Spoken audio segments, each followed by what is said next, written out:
Well, we are in the spray booth. Everything's been primered. Most everything has the seams filled to my satisfaction. There's a couple of seams that could be done a tiny bit better, but you're not going to see them, so I'm not going to mess with it any further. This part right here didn't come out the way I would like it to have. I'm going to have to fix that right there. Maybe not. It's just one spot. I'm going to have to look this part over again. I might just dunk it in some paint stripper. What happened is my airbrush malfunctioned and bombed it. Yeah, there's enough paint in that one spot to cover this model 3 times. So, I thought I fixed it. It looks like I fixed it. Fixed it well enough.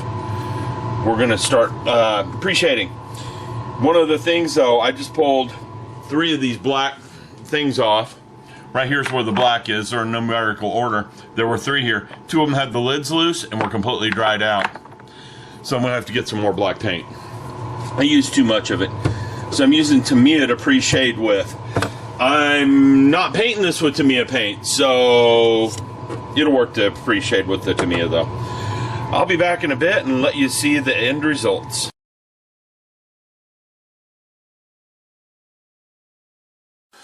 Okay, we've got the camera in a good position here. Yeah. So I can reach everything. Everything's good. The tools I use when doing the weathering with oil paints is I use some toothpicks, believe it or not.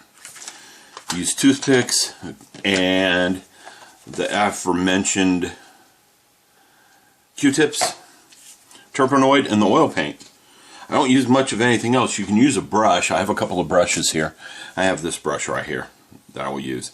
It was, well, actually, that's a nice brush. Let me get a cheap one. There we go. This brush came from a pack of like 6 of them for $5, so it gets torn up. I don't rightly care what happens to that brush. First thing is you got to be opening the oil paints, and well, I don't know if I ever opened this one. I'm doing the black paint instead of the gray, although the gray probably would be okay for this. I'll be back in a second. I gotta get this paint open. Okay, I got both the gray and the black open now. They're just a little stuck on there. Now, what I'm going to do is take a toothpick, and I use the toothpicks to actually get the oil paint out with, because that's more oil paint than I will use this entire session. We'll put it right there.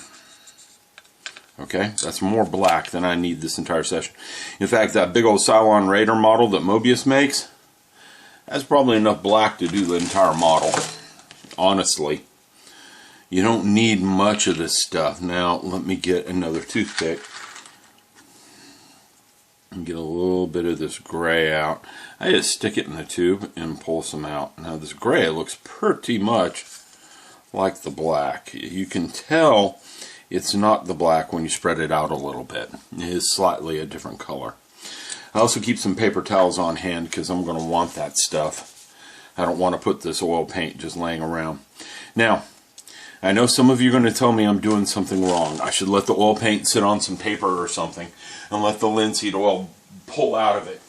The reason for that is it helps cure up the oil a little bit. It helps pull the oil out, and this will cure faster. It'll cure less glossy.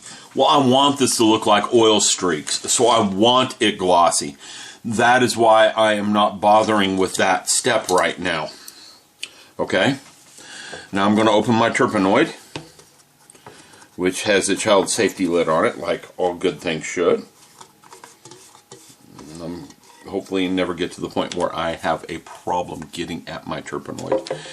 Now the brush, I'm going to use the brush to get some of that turpenoid out of there.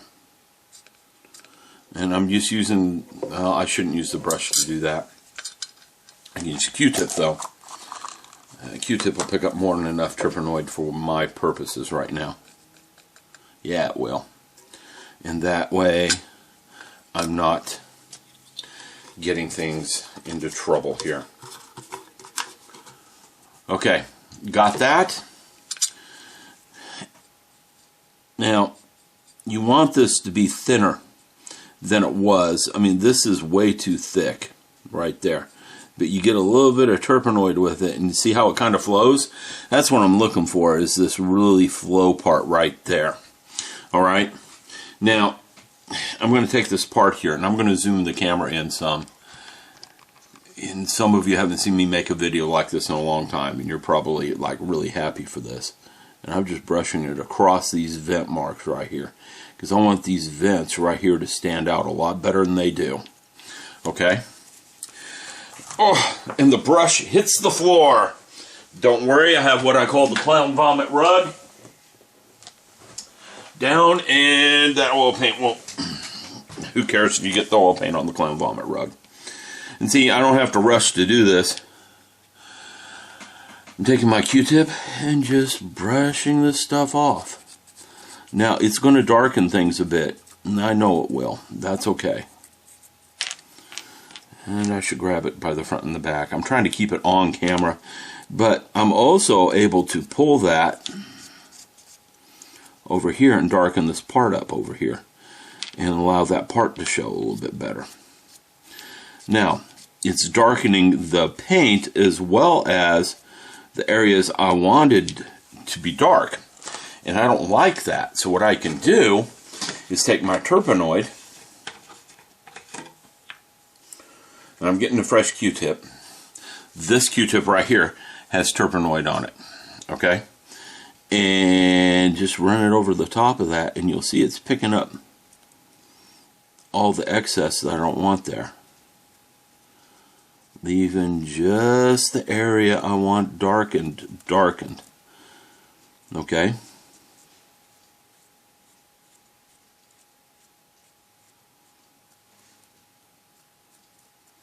Now I gotta hit the other side of it. But the other side gives a good contrast to it. You can see this side here, you can see that part, and then you can see this side, and you can see the difference in what I'm trying to do. I'm trying to darken the recesses more. It's kind of like a wash, but I can control this a lot better than you can control a wash. And that's why I like it better. Okay? Because I can remove whatever I don't like. Yeah, I'm hitting that a little too hard right there with that. I know I am. It's going to be fun removing that.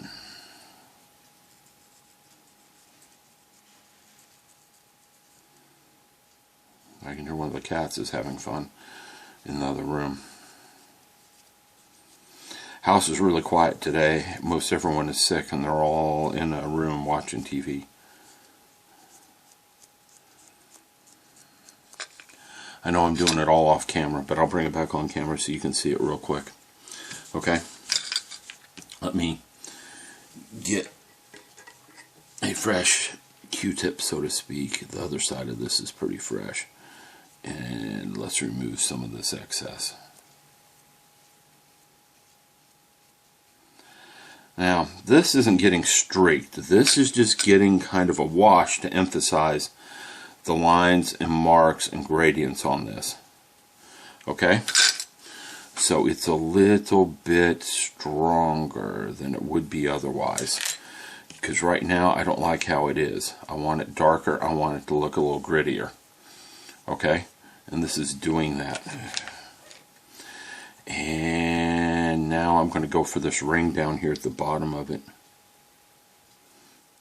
Okay, I got to remember the camera's over there, not where I'm at. I've had a few complaints recently. Hey, you suck. You don't keep everything on camera.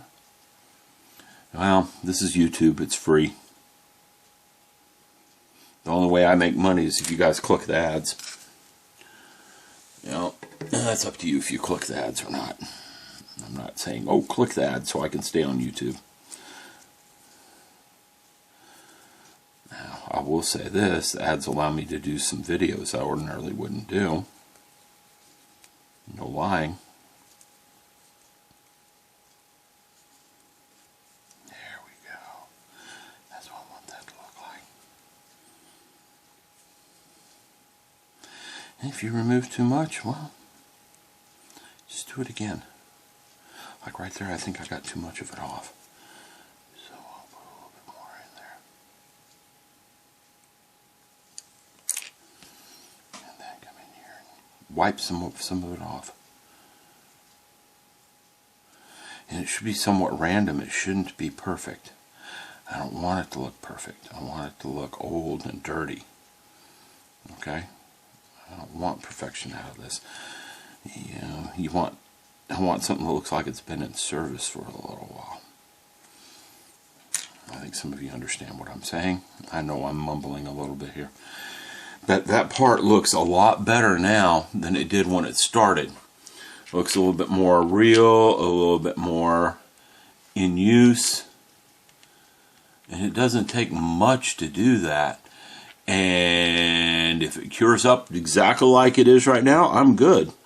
So let me set that one aside and let's do some work on the hand. Because the hand is going to be the funnest one to work. For the hand, I'm going to use the gray paint though. Let's get some of that gray in there. Now that's a really dark gray, so, and I've got this thin down pretty good. It's a lot thinner. This is more what you would see if you were doing a wash, I think. Now I'm not going to leave the hand the way it is right there. That's too dirty. Okay, I want something that looks used and not like it's been sitting in a box of oil and we just yanked it out. Okay? I want something that looks good. So come in here and just clean it up some. Now, one of the good things here is when I'm doing that, I can see it's reaching the point I want to leave it. I want to leave some of that dirt on those fingers. Okay? Like they are. I want to leave them like they have some dirt recessed in the fingers. So that's why I'm painting along the line, and I'm using some pretty thin down paint.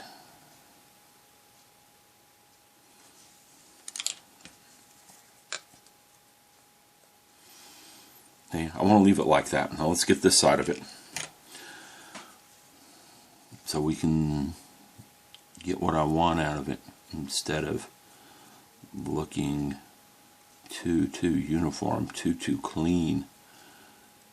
Because again, I want something that looks like it's seen some service here, not just been there for a bit. And those who use the AK Interactive stuff, I bet I'm getting a pretty similar effect to what you're looking for when you do this stuff.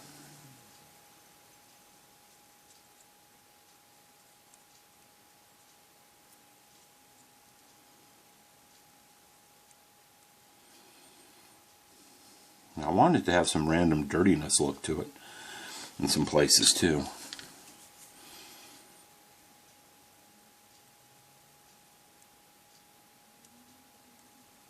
Okay, now the fingers are showing they're not holding on to it, so I'm getting some thicker paint and putting it across the finger joints here like this. Okay,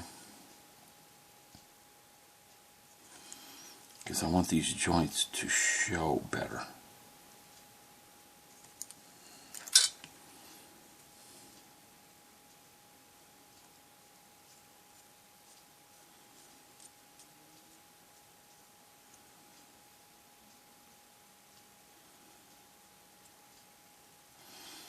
Like that. That's what I'm looking for. Okay, a little too thick right there, so just take your thing and dab at it a little. But that's what I'm looking for. That looks a lot better than it did when I started. A lot better. And you see, this doesn't take long. It's just some of you don't want to wait the week or two for this to cure up the way it needs. It looks pretty oily right now. And that's in part because this is an oil-based process. It's going to look glossy. Once it cures, it'll lose a little bit of that, but that's okay. I'm doing a brass gloss finish here, so it's okay with me if it looks a little oily.